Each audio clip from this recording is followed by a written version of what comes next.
गौरी सीतानाथ प्रेमानंदे हरे हरि हरि बोल गीताई गौरी सीतानाथ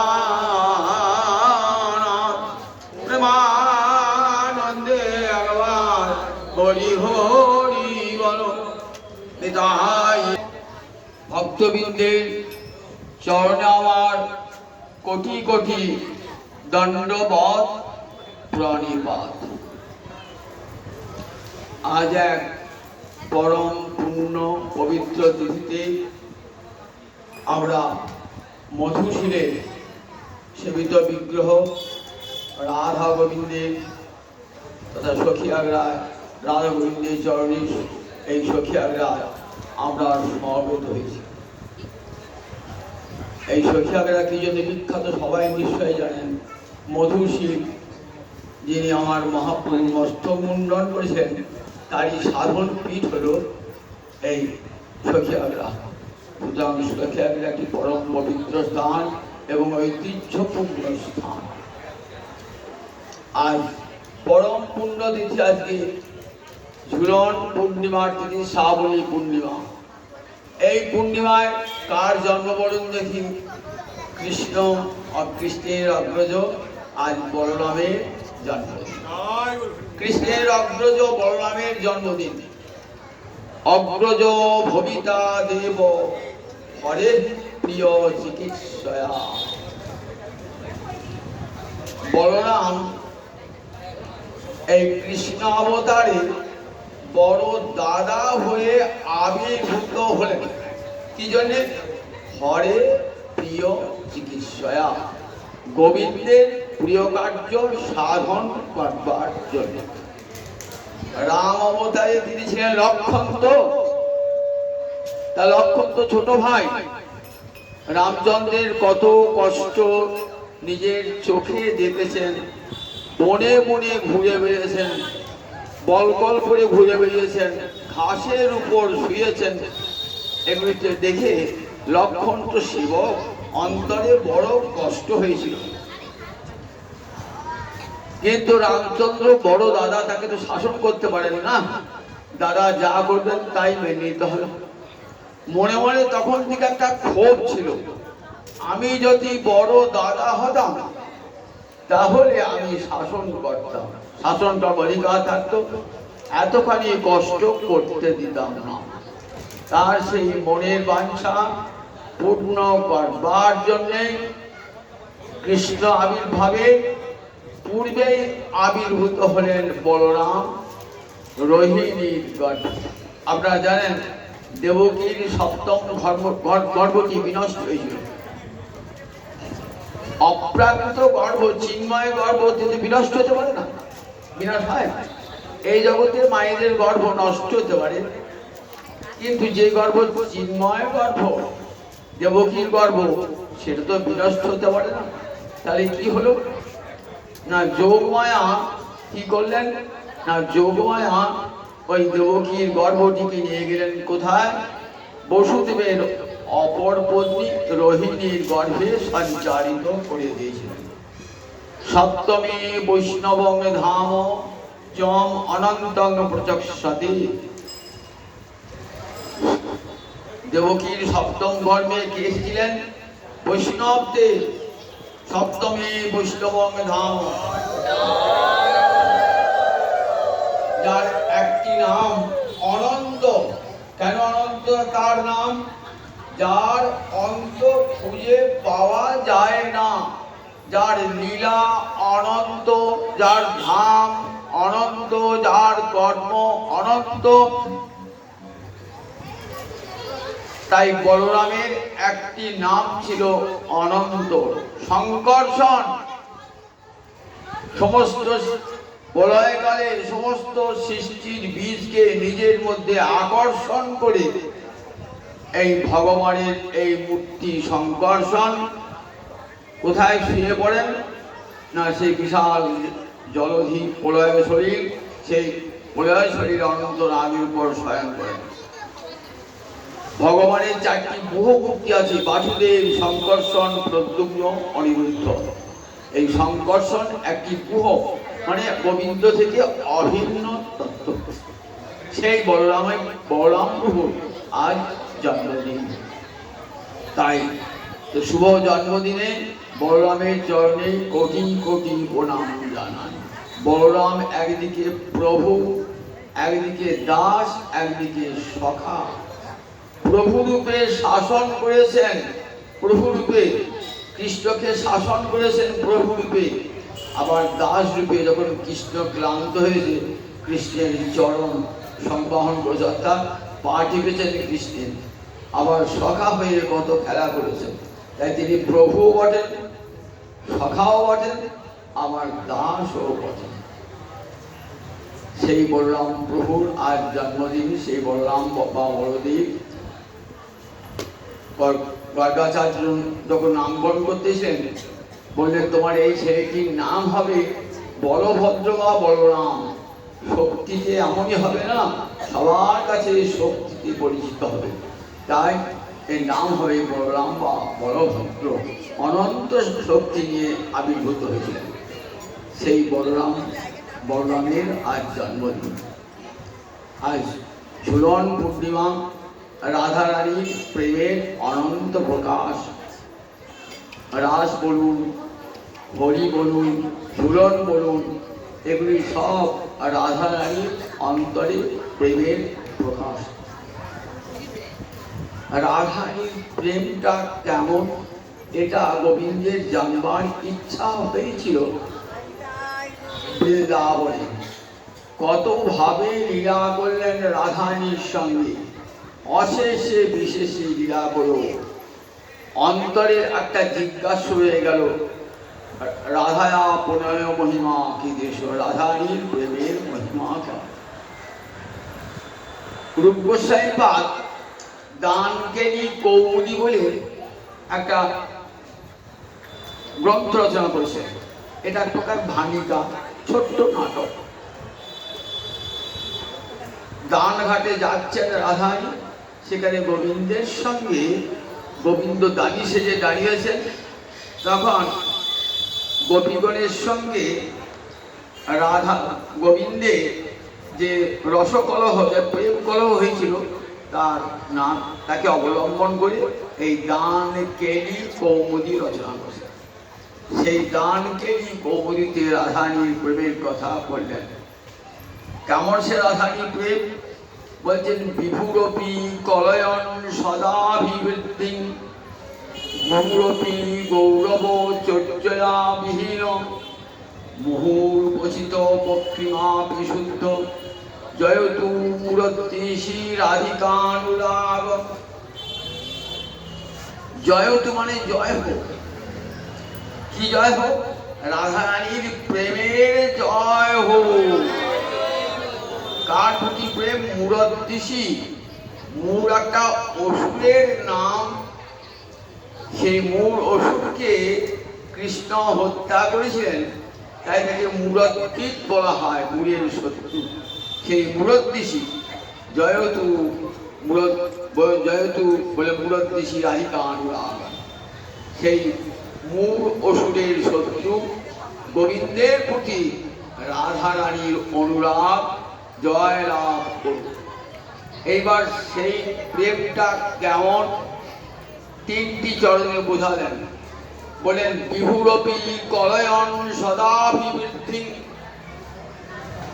রাধারানীর প্রেম বিশাল, যার বাড়িতে নাহি ঠাঁই, তথাপি ক্ষণে ক্ষণে বারোয় সদাই। চৈতন্য চৈতন্য দেখবেন প্রথম অধ্যায়টি কবিরাজ গোস্বামী পাদ রাধারানীর প্রেমের কথা বলেছেন। রাধা প্রেম বিভু, যার বাড়িতে নাহি ঠাঁই, বারবার আর জায়গা নাই, কিন্তু কি আশ্চর্য, ক্ষণে ক্ষণে বারোয় সদাই। আপনাকে যদি কেউ বলে আজ সকালে উঠে দেখলাম আকাশটা বৃদ্ধিপ্রাপ্ত হয়েছে, আপনি হাসবেন। আকাশ আর বৃদ্ধিপ্রাপ্ত হয়? যা বারবার তো বেড়েছে, আকাশ আর বাড়ে। রাধারানীর প্রেমটা কেমন? রাধারানীর প্রেমটা বিভু ঠিক এইরকম আকাশের মতো বিশাল, সমুদ্রের মতো গম্ভীর। সে প্রেম আর বারবার অবকাশ নাই। আমাদের এই জগতে একটা মানুষকে ভালোবাসুন, 1 মাস 2 মাস 3 মাস 1 বছর 2 বছর 5 বছর পর দেখবে আস্তে আস্তে ভালোবাসা আস্তে আস্তে ম্রিয়মান হয়ে যাচ্ছে, মলিন হয়ে যাচ্ছে, কমে কমে কমে কমে যায়। ভালোবাসা আস্তে কমতে কমতে যায়, সে তার তৃপ্তিপ্রাপ্ত হয় না। কিন্তু রাধারানীর প্রেম কেমন? ক্ষণে ক্ষণে 12 সদায়। সেই জন্য রাধারানীর প্রেমকে কি বলা? রাধারানীর রাগকে কি বলে? মঞ্জিষ্ঠা রাগ। মঞ্জিষ্ঠা হলো এক প্রকারের রং, যে রংটা বারবার বৃদ্ধি প্রাপ্ত হয়, কখনো ক্ষয় প্রাপ্ত হয় না। দেখবেন এক একটা রং আছে, কাপড়টা ধুয়ে পরে রংটা বেড়ে বেড়ে বেড়ে বেড়ে যায়, কখনো জলে ধুয়ে যাবে না, যতবার জল কাজ করবেন দেখবেন ততবার বেড়ে বেড়ে যাচ্ছে। রাধারানীর প্রেমটা ঠিক এই বলেন, মঞ্জিষ্ঠা রাগ কোনো অবস্থাতেই রাধারানীর প্রেমটা কমে না। সই অনুরাগ বলেন, ধীরে ধীরে বাখানিতে নূতন হল। সই শুনবি কৃষ্ণ প্রেমটা কেমন, কৃষ্ণ বলতে আমার ভালোবাসা কেমন। সেই অনুরাগ ধীরে ধীরে বাখানিতে নূতন হয়। যতবার কৃষ্ণ দেখি মনে হয় ততবার নূতন কৃষ্ণ দেখছি। একই কৃষ্ণই দেখছেন রাধারানী, কিন্তু যতবার দেখছেন ততবার যেন নূতন কৃষ্ণ বলে মনে হচ্ছে। নূতন কৃষ্ণ, যেন এমন কৃষ্ণ কখনো দেখি না। সখীরা বলছেন, রাধারানী তুই তো কৃষ্ণ দর্শন করেছিস, যখন মিলনের সময় তোকে নিয়ে যেতাম তখন তো কৃষ্ণ দেখতিস। বলতেন, দেখতাম ঠিকই, কৃষ্ণের যে অঙ্গে আমার দুটি নয়ন নিবদ্ধ হতো, আমার নয়ন সেখান থেকে আর কোথাও খুঁজিত না। আমি যদি গোবিন্দের নখচন্দ্রে দৃষ্টি নিবদ্ধ করতাম, তাহলে আর নখ ছাড়িয়ে চরণের অঙ্গুলিতে সেই আমার দৃষ্টি যেত না। তাই ধীরে ধীরে নূতন হন, বারবার কৃষ্ণ রূপ দেখেছেন আর নূতন। জনম অবধি হাম রূপ নেহারণ, আমার নয়ন নাতির পিত হে। জনম অবধি হাম রূপ নেহারণ, নয়ন নাতির পিত হে। গোবিন্দ, জন্ম থেকে আমি তোমার রূপ দর্শন করছি, তথাপি আমার নয়নের তৃপ্তি হল না। ধীরে ধীরে নূতন হয়। জনম অবধি হাম রূপ নেহার, নয়ন নাতিরপিত ভেয়। আবার এই প্রেম কেমন? গুরুরপি গৌরব চর্যয়া বিহীন। গোবিন্দ নিজে স্বীকার করেছেন, শিরাধার প্রেম গুরু আমি শিষ্য নয়, নিত্য আমার নানা নিত্যে নাচার উদ্ভব। শিরাধার প্রেম গুরু আমি শিষ্য নয়, নিত্য আমার নানা নিত্যে নাচার উদ্ভব।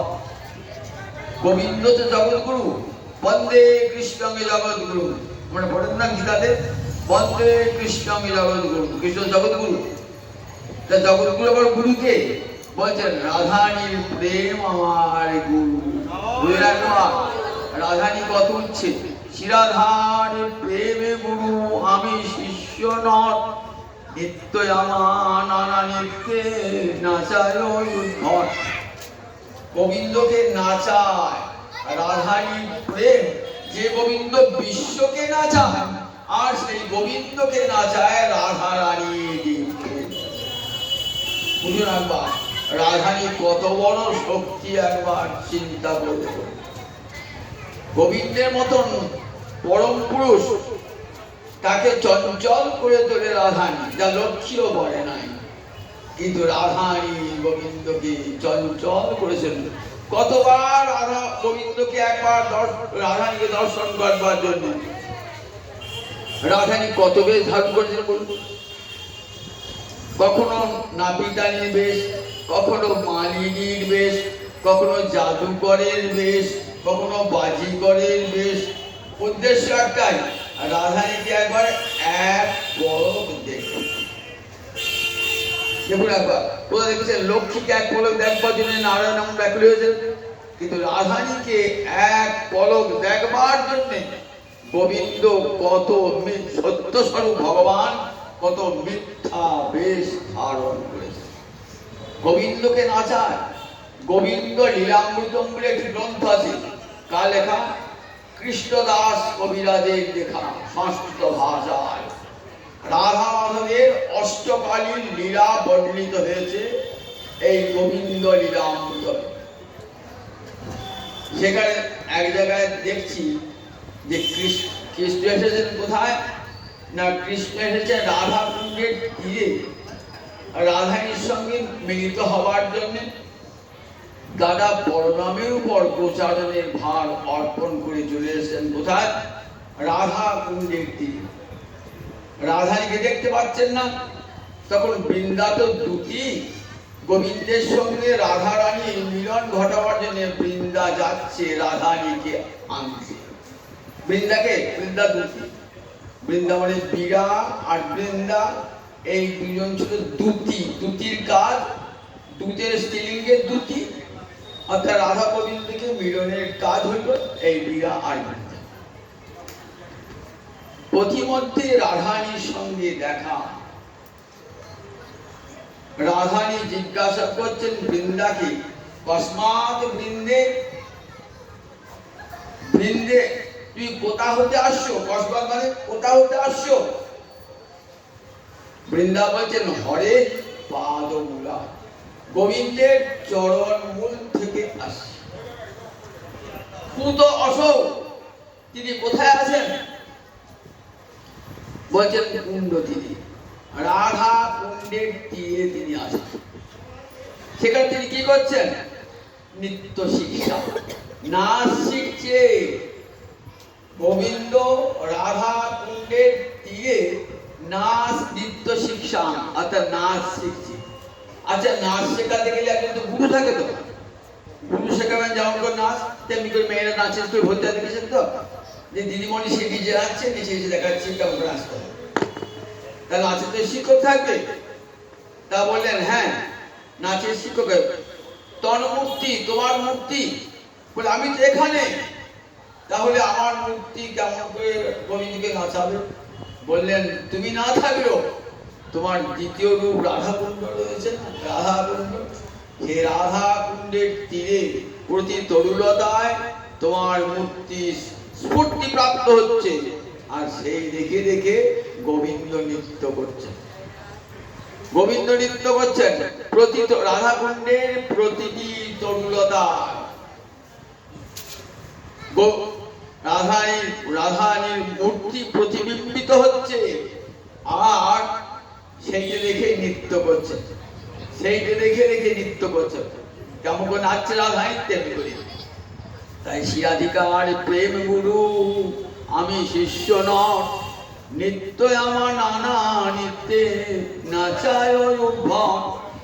রাধানী প্রেম গুরু, এবং সেই প্রেম আমাকে নৃত্য নাচায় গোবিন্দ। আবার গুরু কি গৌরব চর্যাবিহীন, রাধানী প্রেম গুরু, গুরু বলে স্বীকার করেন তো। তা গুরু তো একটা গৌরববোধ থাকে, শিষ্যের প্রতি গৌরববোধ থাকে না, কিন্তু গৌরব চর্যাবিহীন। রাধানীর অন্তরে এতটুকু গৌরব বা অহংকার। আমি কৃষ্ণ পদ দাসী, ইহ রস সুখরাশি, আরেমিয়া করে আত্মসাৎ, জীবনারেন দর্শন, যারেন মোর তনু মন, তবু দিহ প্রাণ। চোখের বলছে রাধানী সামাজিক উপেক্ষা করে, ঔদাসীন্য দেখা, তুই কম কিসে? কৃষ্ণের সঙ্গে রূপে গুণে তুই তো অনেক বেশি। দেখ তোর রূপ দেখি চলে আসে কৃষ্ণ ছুটে আসি, তাহলে তুইও ঔদাসীন্য উপেক্ষা দেখাবি? বলছে না না, আমি কৃষ্ণ পদদাসী, ইহ রস সুখরাশি। আমি গোবিন্দের চরণের দাসী সবসময়, আমি কৃষ্ণ পদদাসী, ইহ রস সুখরাশি। আলিঙ্গিয়া করে আত্মসাৎ, আমাকে আলিঙ্গন করে ভালোবাসুন। বলছে না দেন দর্শন, দর্শন না দেন, যাদের মন তোর মন, আমার অন্তরকে কষ্ট দেন, মনে রাখবি ললিতা তিনি আমার প্রাণনাথ, জন্মে জন্মে তিনি আমার প্রাণনাথ। দেখুন গোবিন্দের বাঞ্ছা পূর্ণ করার জন্য কৃষ্ণ বাঞ্ছা পূর্তি রূপী করে আরাধনে, অতএব রাধিকা নাম পুরাণে বাখানে। কেন রাধিকার নাম কি হলো? কৃষ্ণ বাঞ্ছা পূর্তি রূপ করে আরাধনা। রাধারী জীবনে একটাই আরাধনা, কেমন করে কৃষ্ণের বাঞ্ছা পূর্ণ করব। আমাদের অন্তরে কত বাঞ্ছা, কিন্তু কৃষ্ণকে আমরা বাঞ্ছা করবার ইচ্ছা একবারও হৃদয়ে জাগ্রত হয় কি হয়? গুরু মন্ত্র দিচ্ছেন, কত জপ করছেন, মালা জপ করছেন, কিন্তু গোবিন্দে বলি সেই ভালোবাসা জন্মাচ্ছে কি? সে জন্মায় না। আর না, যা গোবিন্দ ভালোবাসেন তাই করব, কৃষ্ণের বাঞ্ছাটাই পূর্ণ করব, এটাই রাধারণীর জীবনের একমাত্র প্রতিজ্ঞা। গোবিন্দের অন্ত ইচ্ছা রেখেছেন যে রাধারণীকে এই বৃন্দাবনের অধীশ্বরী করব, অন্তরে ইচ্ছা লেগেছে। যে ইচ্ছা জায়গা সেই মাত্র কাজ কে করবে? যোগ মায়া লীলা শক্তি, যোগ মায়া লীলা শক্তি, যোগ মায়া কাত্তায়নী, লীলা পদ্ম বিকাশিনী। গোবিন্দের অন্তরঙ্গা শক্তি যোগ মায়া, গোবিন্দের যত যত লীলা সব কে করাচ্ছেন? যোগমায়া বুঝতে পেরেছেন, যোগমায়া বুঝতে পেরেছেন গোবিন্দের অন্তরে কি ইচ্ছা লেগেছে? কি ইচ্ছা লেগেছে? রাধারণী হবেন বৃন্দাবনের অধীশ্বরী। ঠিক হলো, একটা শুভ দিন ঠিক হলো, কোন দিনে রাধারণী রাজসিংহাসনে বসবেন। সারা বৃন্দাবনময় ছড়িয়ে দিলেন যে অমুক দিনে রাধারণী বৃন্দাবনের অধীশ্বরী হবে। যথা সময়ে স্বর্ণ সিংহাসনে রাধারণী বসলেন। 108 যমুনার জল দিয়ে রাধারণীর অভিষেক হলো, বেদ মন্ত্রে অভিষেক হলো। রাধারণী এবার বৃন্দাবনের অধীশ্বরী। রাধা যখন বৃন্দাবনের অধীশ্বরী, তখন সবাই তো রাধারণীর কথা শুনতে পারত। আর অষ্টসখী এরাই সব রাধারণীর অষ্টমন্ত্রী, 8 জন মন্ত্রী, ললিতা বিশাখা সব মন্ত্রী, আর রাধারণী রাজেশ্বরী। কৃষ্ণ বলছেন আমি তো রাজার ছেলে ছিলাম, কিন্তু এখন তো রাধারণী রাজেশ্বরী, তাহলে আমার তো চাকরিটা গেল, তাহলে আমাকে একটা কিছু চাকরি দাও, আমি বেকার হয়ে থাকবো। বললেন দেখো তুমি একটা দরখাস্ত লেখো। বললে তো চাকরি পাওয়া যায় না, যদি মঞ্জুর করেন রাধারণী তাহলে হবে তোমার চাকরি হবে।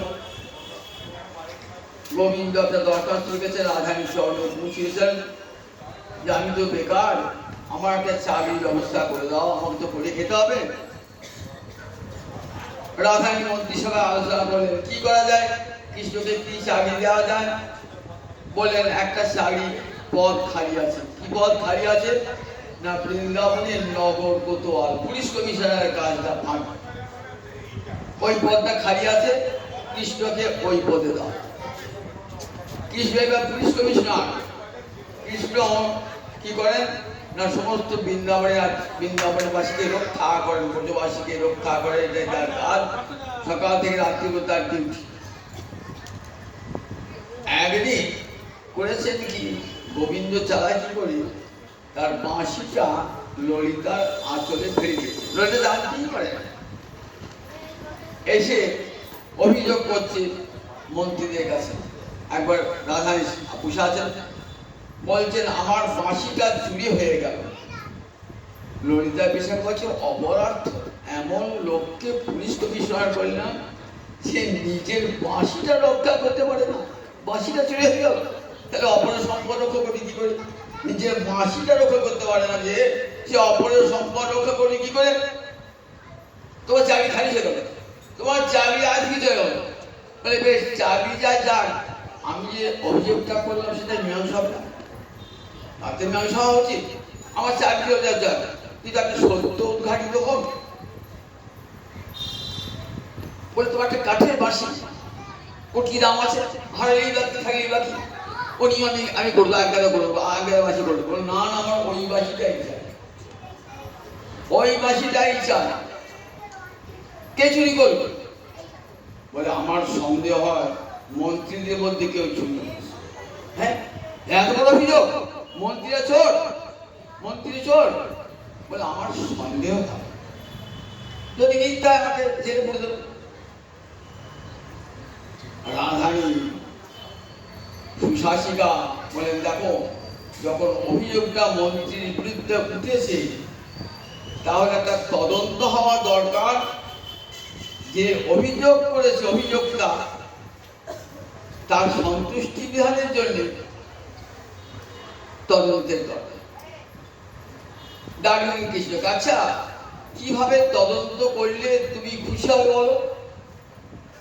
তা বলেছে আপনার সম্মুখে সব মন্ত্রীরা একবার উঠে দাঁড়ায়, তাই প্রমাণ হবে আমি মিথ্যা বলছি না সত্য বলছি।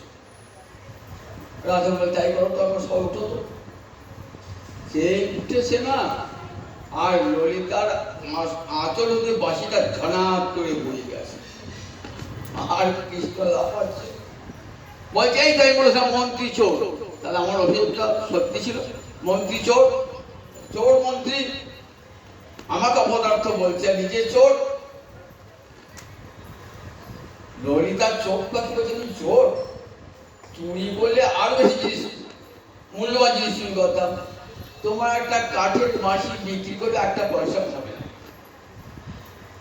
দুধ জাল দিতে গেলে জ্বালানিও হবে না। আমি চুরি করে কি করবো? আমি চুরি করতে কি করবো বলো? তুমি নিশ্চয়ই কোন ফাঁকেতে ওই বাঁশিটা আমার আঁচলে ফেলে দিয়েছো। বলছে না না, আমি মিথ্যা কথা বলি না, আমি ফেলি নাই, তুমি মিথ্যা বলছো। আচ্ছা বেশ, প্রমাণ হয়ে যাবে। ললিতা বলছে কে সত্য বলছে, কে মিথ্যা বলছে? তুমি রাধারানীর চরণে হাত দিয়ে বলতে পারবে? হ্যাঁ বলতে পারবে, তুমি বলো। ললিতা গিয়ে রাধারানীর চরণে হাত দিয়ে বলছে আমি বাঁশি চুরি করি নাই, আমি বাঁশি চুরি করি নাই, আমি বাঁশি চুরি করি নাই। হয়েছে তো? এবার তুমি বলো, এবার তুমি বলো। এবার গোবিন্দ যাচ্ছে, কে রাধারানীর চরণে হাত দিল, জমি পরশিতে চাহে চরণে অঙ্গুলি, হীরার মাঝারে ওঠে রসের হিলোলি। যে রাধারানীর চরণে হাত দিতে যাবেন না, উনি সঙ্গে সঙ্গে রাধারানী বক্ষে টেনেছে, বলে ওইখানে নয় মধু, এইখানে শোভে, বলে তুমি আমার হৃদয়ে হৃদয়ে শোভে, চরণে নয় প্রভু আমার পরাণে শোভে। নিজ পক্ষে বলছেন যে গোবিন্দ তোমার বাঞ্ছা পূর্ণ করলাম, এবার তুই বসো রাজেশ্বর হয়ে, আর আমি তোমার চরণে পড়ে থাকবো। যেমন করে নারায়ণ চরণ সেবা করেছে লক্ষ্মী, আমি তেমনি করে তোমার চরণ সেবা করবো, আমার বাঞ্ছা মেটাও। আমি কৃষ্ণ পদদাসী, ইহ রস সুখরাশি, আমি যে তোমার দাসী দাসী, জন্ম জন্মান্তরে আমাকে তোমার সেবা দিও। এই গোবিন্দ আমি যেন জন্মে জন্মে তোমার ওই চরণের সেবা পাই। ওহে প্রাণনাথ, ওহে প্রাণ শ্রেষ্ঠ, আমার এই বাঞ্ছা পূর্ণ করো, যেন জনমে জনমে তোমার চরণ সেবার অধিকার পাই হে। দেখুন, গুরুরতি গৌরব চর্যাবি, গুরু হয়েও গৌরব চর্যাবি, মুহুর্কুচিত বক্রিমা বিশুদ্ধ, মাঝে মাঝে মান কৌটিল্য হয় রাধানী, মান কৌটিল্য। সেটাও কি জন্যে? না কৃষ্ণের বাঞ্ছা পূর্ণ করবার জন্য। আমরা দেখি রসশাস্ত্রে নায়িকা মান করে কেন? নায়কের কাছ থেকে আদর পাবার জন্যে নায়িকা মান করে, রসশাস্ত্রে তাই বলা আছে। কিন্তু এখানে উল্টো, রাধানী আদর পাবার জন্যে নয়, গোবিন্দের বাঞ্ছা পূর্ণ করবার জন্যে রাধানী মান গরবিনী হন, মান গোবিন্দের বাঞ্ছা। গোবিন্দ চান রাধানী মান গরবিনী মূর্তিতে আমার সামনে আসুন। আমি তো রাম অবতারে সীতার মধ্যে মান দেখি নাই, লক্ষ্মীর কোনোদিন মান দেখি নাই। রসরাজ গোবিন্দ তো অন্তরে বাঞ্ছা হয়েছে যে রাধারীর অন্তরের মান দর্শন করতে। চন্দ্রাবলী কুঞ্জ থেকে আসতে একটু দেরি হয়েছে গোবিন্দের। আর রাধারীর সঙ্গে সঙ্গে খণ্ডিতা নায়িকা, এই ৮ প্রকারের নায়িকা আছে তো, তার মধ্যে খণ্ডিতা একটা, মানে নায়ক বিলম্বে এসেছে, নায়িকা কুপিতা। তখন রসভরে নায়ককে প্রত্যাখ্যান করছে, একে কি বলে? রসশাস্ত্রে বলে খণ্ডিতা নায়িকা। যেমন খণ্ডিতা গান হয়, কীর্তনিয়ারা খণ্ডিতা গান করে। খণ্ডিতা একটা নায়িকার নাম খণ্ডিতা। যেমন অভিসারিকা, বাসক সজ্জিকা, স্বাধীন অভর্তিকা, সেই সব ৮ প্রকারের নায়িকার অবস্থা আছে। তেমনি খণ্ডিতা হলো খণ্ডিতা। রাধানী খণ্ডিত হয়ে কি বলছেন? রাধানী বলছেন যে দেখ, আমি প্রত্যেক কৃষ্ণের সঙ্গে আর কোনো কথা বলবো না, কৃষ্ণের মুখ দর্শন করব না, কৃষ্ণ অঙ্গ স্পর্শ করব না, আজ থেকে আমার প্রতিজ্ঞা। ললিতা বিশাখা বলছে দেখ, প্রতিজ্ঞা রক্ষা করতে পারবি তো? প্রতিজ্ঞা রক্ষা করতে পারবি তো? বলে হ্যাঁ, প্রতিজ্ঞা রক্ষা করব।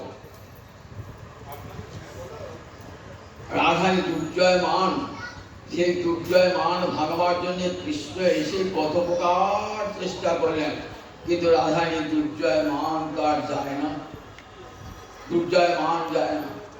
তখন রাধানী, তখন কৃষ্ণ প্রত্যাখ্যাত, কৃষ্ণ চলে গেছেন, প্রত্যাখ্যাত চলে গেছেন।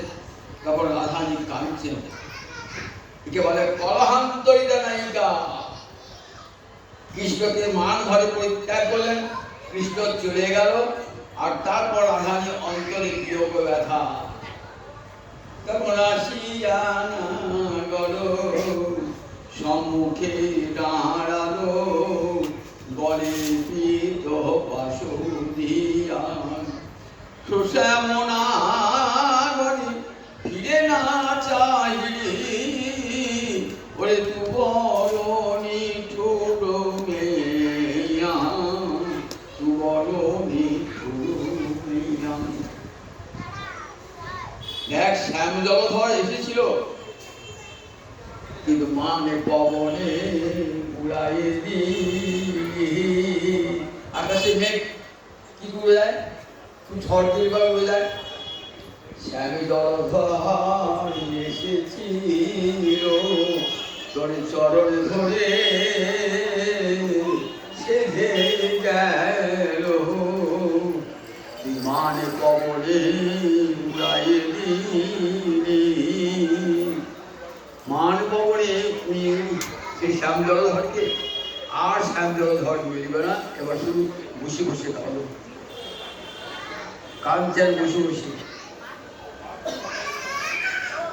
ললিতা বলছে, রাধাই কাঁদছিস, গান শুনবি? ওই দেখ একটা বিদেশি রমণী কি সুন্দর কণ্ঠে গান গাইছে, নিয়ে আসবো। কৃষ্ণ একটা বিদেশি নারী সেজেছেন, যে একটু দূরে গান করছে, মধুর স্বরে কীর্তন করছে।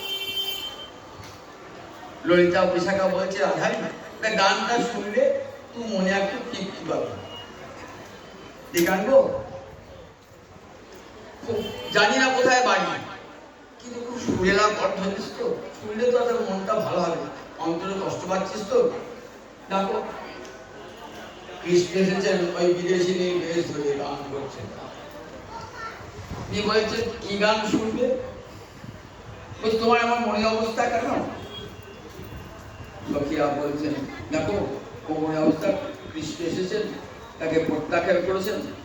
বলছে বিদেশি, বলছে আমারও তাই, আমার তাই, জানি আমারও তো নায়ককে প্রত্যাখ্যান করেছি, তাই আমি তোমার তো রাধাই না, আমারও অবস্থা, আমারও তাই। কেন মান করতে গেল, কেন আর মানের ঘরে নায়ককে হারা। তা তুমি কি গান শুনতে ইচ্ছে করো বলো, কি গান তুমি শুনবে? আচ্ছা রামচন্দ্রের গান গাইবো না, তখন রামচন্দ্রের গান শুনবো। কেন শুনবে রামচন্দ্রের গান? শুনবে না? ওই লোকটা কি নিষ্ঠুর, প্রজাতিকে সুদাম করবার জন্য সীতাকে ত্যাগ করলো, কতবার অগ্নি পরীক্ষা নিল, যে জানে সীতা নিষ্পাপা, তথাপি তাকে পরীক্ষা করবার, আবার বনবাসে পাঠিয়ে দিল। একটা গর্ভবতী রমণী তার স্ত্রী, তাকে বনবাসে পাঠিয়ে দিল। ওই রামচন্দ্র এত নিষ্ঠুর হতে পারে? আবার দেখো, যখন যখন যজ্ঞ হচ্ছে, তখন সেখানে সীতা দেবী গেলেন, সেখানে বলে আবার তোমাকে অগ্নি পরীক্ষা দিতে হবে। ও লোকটা নিষ্ঠুর লোক, আমি ওর কথা, ওর গান শুনবো। আচ্ছা শিবের গান শুনবে? বললেন শিব, ও লোকটা তো দুটো বউ, ও মাথায় একটা বউ থাকে গঙ্গা, আমার কোলে একটা বউ থাকে পার্বতী, না ও গান শুনবো না, ওর গান শুনবো না। আচ্ছা তাহলে কার্তিকের গান শুনবে? বলে কার্তিক তো বিয়েই করে, ও কি জানবে, ও বোর মর্মে কি জানবে, কার্তিক তো বিয়ে করে না, তাহলে কার গান করবে? বলে তাহলে কিসের গান করবে? ইচ্ছা নাই, বলে করো। কৃষ্ণের গান শুনতে শুনতে শুনতে শুনতে রাধারানী মূর্ছিতা হয়ে গেছে। সেই সময়তে কৃষ্ণ কুঞ্জে গিয়েছেন, পোশাক পরিবর্তন করে বিভঙ্গ ভঙ্গি হয়ে মহোদয় মঙ্গলে দাঁড়িয়েছে। তবে বলছে যাও, কোথায় গেল সেই গায়িকা, গেল কোথায়? বললেন দেখ কুঞ্জে কি আছে। ছুটে গিয়ে দেখছেন যে নায়িকা নয়, স্বয়ং গোবিন্দই রয়েছেন, মোহনমূল অধিবেশে দাঁড়িয়ে রয়েছেন। এমনি করে মিলন ঘটিয়েছেন মান গরবিনী রাধারানী। গোবিন্দের অন্তরের বাঞ্ছা পূর্ণ করেছেন এমনি করে। যুগে যুগে রাধারানী কাজ দেয়, কৃষ্ণ বাঞ্ছা পূর্তি রূপে করে আরাধনে। অতএব রাধিকা নাম পুরাণে বাখানে, মোটাই মূল কুচিত ভক্তি মহা বিশুদ্ধ। মাঝে মাঝে মান কৌটিল্য দেখা দেয় বটে, কিন্তু সে মান শুদ্ধ মান। শুদ্ধ কখন হবে? যদি অন্য কোনো বাঞ্ছা থাকে তাহলে শুদ্ধ হবে না, কামনা বাসনা থাকলে শুদ্ধ হবে না। বলেন রাধাই চান কৃষ্ণ সুখ, কৃষ্ণ সুখে সুখে তিনি, আর অন্য নিজের সুখ কখনো চান না, একমাত্র কৃষ্ণ সুখী চান।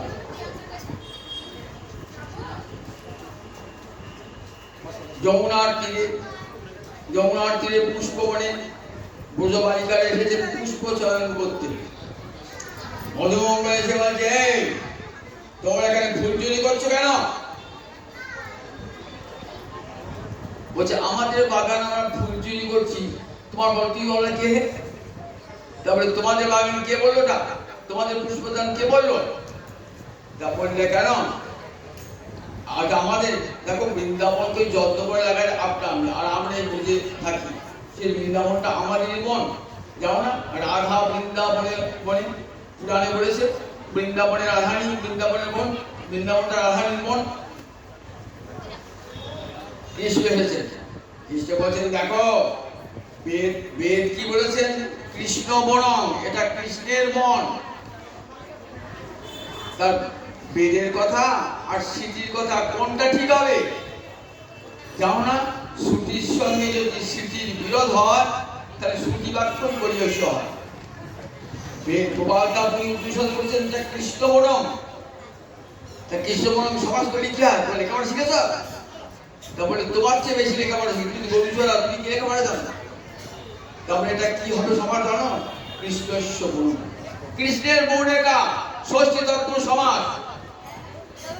বলে খুব ব্যাকরণ শিখেছে, গরুচরিয়ার ওই বেশি কি ব্যাকরণ শিখবে জানো? ওটা ষষ্ঠী তত্ত্ব সমাজ নয়, ওটা কর্মধারয় সমাজ। কৃষ্ণাঙ্গ বরম অর্থাৎ কালো রঙের মন, বলছে সবুজ গাছপালায় কালো হয়ে গেছে মনটা, দেয় কৃষ্ণ বরম বলা হয়, কৃষ্ণ বরম বলা হয়। তাই ওটাকে তুমি বলছো কৃষ্ণের মন, ষষ্ঠী তত্ত্ব সমাজ বলছো কর্মধার সমাজ। ও বারবার ষষ্ঠী বলছো তো, ষষ্ঠী তলায় যাও তুমি, বটবৃক্ষ আছে ষষ্ঠী তলা, সেখানে কি আছে? চন্দ্রাবলী আছে, চন্দ্রাবলী অপর নাম ষষ্ঠী। এখানে কেন? ওইখানে যাও। এমনি করে কত রসাল ঝগড়া হচ্ছে, বৃন্দাবনে কত প্রেম কত হচ্ছে। ঝুলন পূর্ণিমার দিন বৈশাখ শ্রাবণ মাসের তৃতীয়া থেকে 13 দিন বৃন্দাবনে ঝুলন লীলা। একে কি বলে? নৈমিত্তিক লীলা। নৈমিত্তিক লীলা সেখানে কি করেছেন?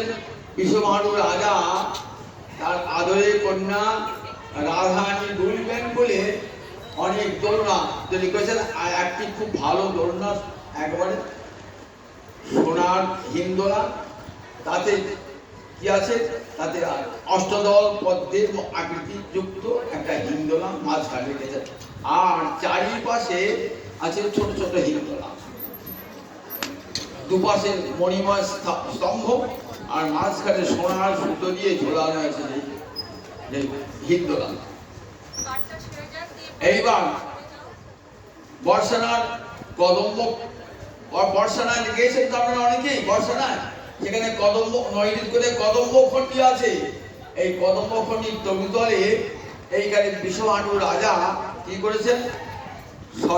স্বর্ণের বড় বড় মণিময় স্তম্ভ, সেই মণিময় স্তম্ভে হিন্দোলা, একটি বড় হিন্দোলা আর ছোট ছোট হিন্দোলা, মানে দুলবেন বলে তাকে হিন্দোলা বলে, সেখানে তৈরি করে গেছে। এবার রাধারানী কি করেন? রাধারানী সকালে উঠে কোথায় আসেন? সকালে উঠে আসেন নন্দালয়ে, গোবিন্দের জন্য রন্ধনা আদি করেন। তারপরে সেখানে গোবিন্দের প্রসাদ খেয়ে তারপর একবার যোগপীঠে মিলন হয়। যোগপীঠে মিলনের পর আবার চলে আসেন কোথায়? বর্ষানায় চলে আসেন। কোথায়? বৃন্দাবন বর্ষানা। দেখুন আমরা ভাবেন কি করে এত বড় যাওয়া হবে, বলেন ধাম সেবা করে, কখনো ছোট হয়ে যায় কখনো বড়। ধাম গোবিন্দের সেবার সুযোগ দান করবেন, ধাম সংকুচিত আবার প্রসারিত হয়। এবার গিয়ে সূর্য পূজার জন্য মিষ্টান্নাদি প্রস্তুত করেন, করে আবার কোথায় আসেন? সূর্য পূজার করবার আগেতে কি হয় না, বর্ষানার ওই কদম্ব খণ্ড চৌদ্দলে যেখানে হিন্দোল আছে সেখানে ঝুলন খেলা হবে। সেখানে গোবিন্দ এসেছেন অনেক আগে, তার আগে এসেছেন রাধারানী। রাধারানী এসে কোথাকে? রাধারানীকে লুকিয়ে রেখেছেন সখীরা, যেন কৃষ্ণের ব্যাকুলতা দেখবে। কৃষ্ণ দাদাকে বললেন গোচারণের ভার তোমার, আমি আর ঘুরে আসি বলে কৃষ্ণ চলে এসেছেন কোথায়? ওই কদম্ব খণ্ডিতে, ওই বর্ষানা নৈরিত করে কদম্ব খণ্ডিতে। এই কি বলছে? রাধারানী বল, বলছে রাধারানী আসে নাই। রাধারানী আসে নাই, তোমরা এসেছো, তোমার থাকি তো রাধারানী আসে। রাধারানী আসে নাই বলে না, বলছি তো রাধারানী আসে নাই। রাধারানী অঙ্গের গন্ধ পাচ্ছি যে। বললেন দেখো রাধারানী, আমরা তো রাধারানীর কাছাকাছি থাকি, সেই জন্য রাধারানীর অঙ্গগন্ধটা পাচ্ছি। রাধারানী অঙ্গগন্ধ পাচ্ছ, রাধারানী আসে নাই, তাহলে কি করে রাধারানীকে আনা যায়? বলে দেখো একটা কথা আমরা শাস্ত্রে শুনেছি, নাম করলে নামীকে পাওয়া যায়। তুমি রাধারানীর নাম করো, তাহলে হয়তো রাধারানী আসতে পারে। বলে ঠিক আছে, কেমন করে বলবো? বলে নিরপরাধ জয় রাধে জয় রাধে জয় রাধে জয় রাধে জয় রাধে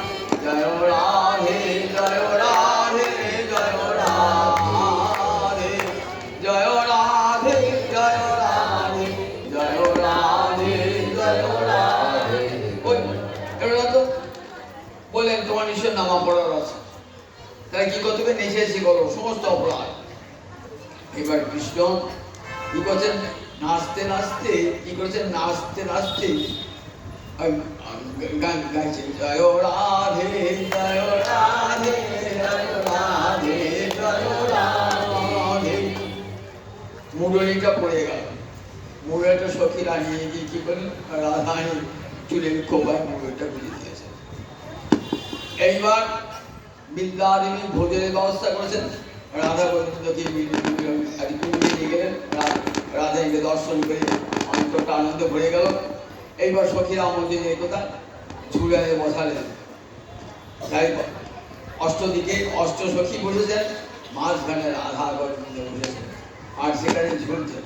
দেখো সখী ঝুলত যুগল কিশোর, নীলমণি জড়ামল কাঞ্চন, নীলমণি জড়ামল কাঞ্চন। দেখো সখী ঝুলত যুগল কিশোর, রাই দোলে আয় শ্যামলে কদম্ব খণ্ডী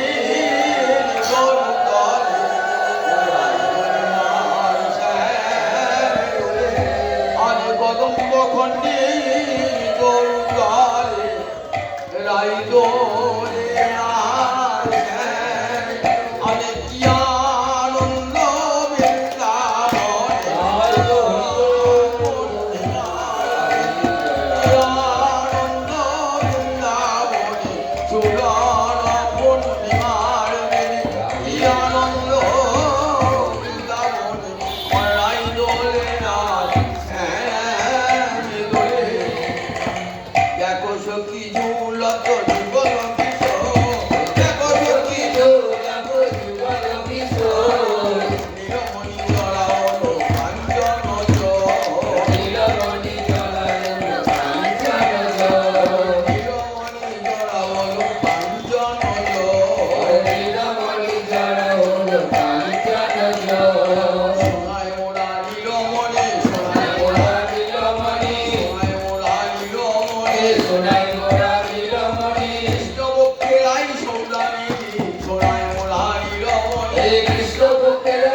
গোবিন্দাকে ধরে না, রাধারানী ভয় পেয়েছেন, ভয় পেয়ে একবারে কৃষ্ণের পক্ষে আশ্রয় নিয়েছেন।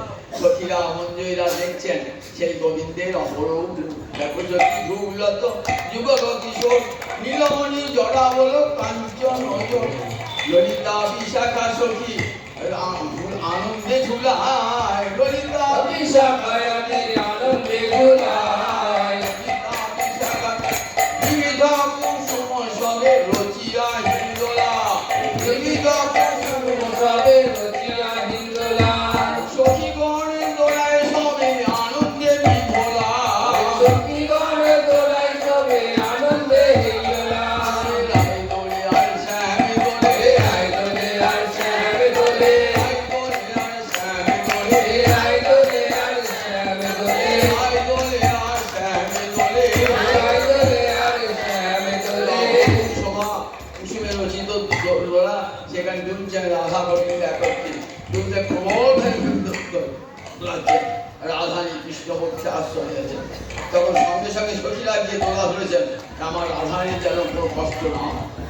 তারপর রাধানী অন্তর কি বাঞ্ছা, রাধানী অন্তর বাঞ্ছা সব সখীরা সব সখী করতে গিয়ে কৃষ্ণ যেন দৌড়ায় উঠে কৃষ্ণ বাঞ্ছা পূর্ণ করতে হবে তো, তাই কি বললেন, রাধা গোবিন্দ নেমে এলেন। এইবার অসংখ্য কোটি কোটি দোলা, সেই কোটি কোটি দোলাতে এক এক গোপী আর কৃষ্ণ তার কাছে, আর মামেতে এক এক গোপী। ঠিক রাসের দিনে যেমন সবাই দেখছে দুই দুই গোপী এক এক কৃষ্ণ, এক এক গোপী এক এক কৃষ্ণ, দুই দুই গোপী এক এক কৃষ্ণ, এক এক গোপী এক এক কৃষ্ণ।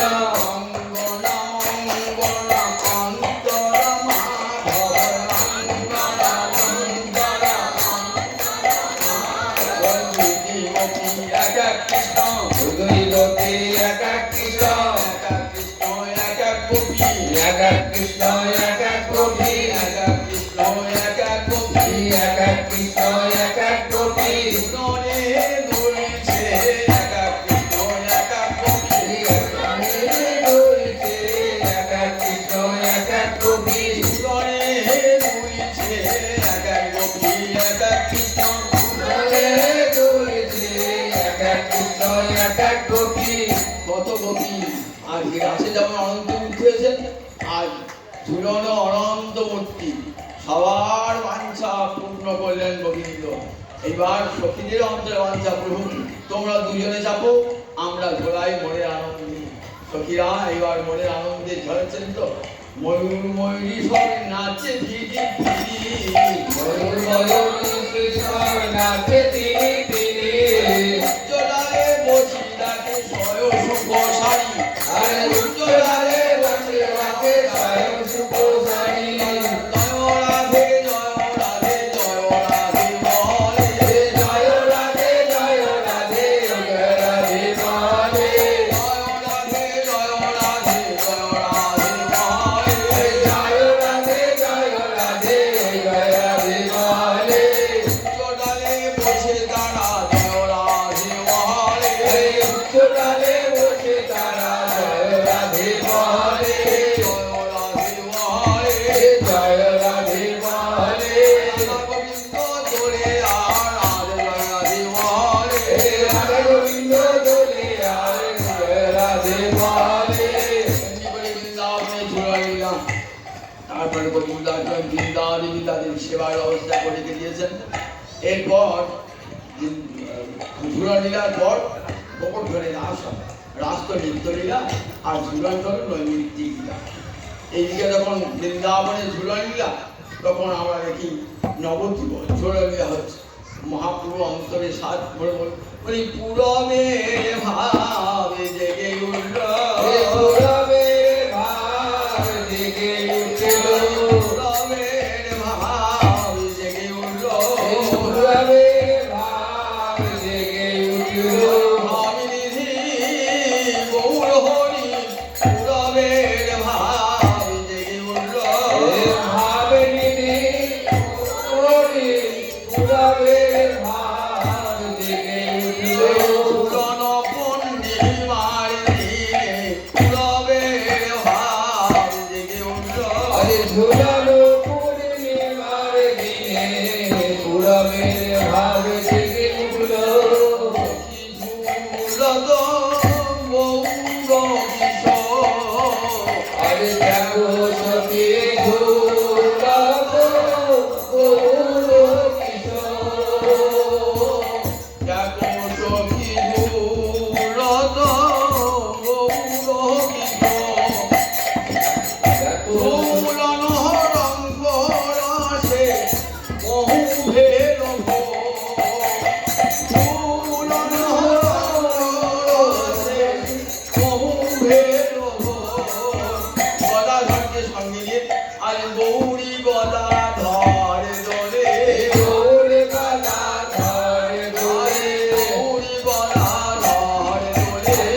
প্রতি বৎসর ঝুলন পূর্ণিমার দিন বৈশাখ শ্রাবণ মাসের তৃতীয়া থেকে শুক্লপক্ষের পূর্ণিমা পর্যন্ত 13 দিন ঝুলন পূর্ণিমা বৃন্দাবনে নবদ্বীপ হয়ে থাকে।